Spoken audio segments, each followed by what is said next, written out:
wasiirka biyaha Jamhuuriyadda Soomaaliland Xuseen Cabdulle oo ay wehelinayaan maamulka gobolka Togdheer iyo ka shirkadda wadaniga SPI ayaa waxay magaalada Burco ka dhagax dhigeen mashaariic biyo gelineed oo ay maalgelinaysa shirkadda wadaniga SPI si oo ka dhacay gudaha magaalada Burco. Dhagax dhigani kadib ayaa munaasabad ballaaran oo soo qaban qaabaysay shirkadda sharaabka SPI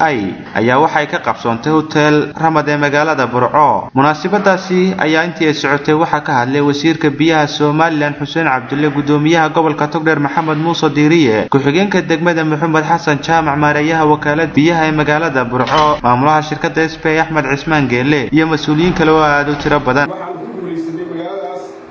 inaan kaga qaadno mashruuca haafimilyanka ah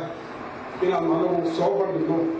inaan dhahno contribution marketing boqolkiiba 20 wakaaladaha wakaalada Burco ayaa fiilaysa sidaasaan ku helay.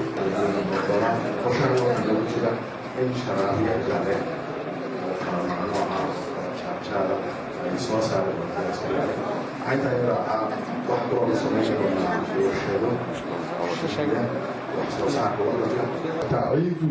marka dhibaatay baan dib ku noolay way dhibaatay ciid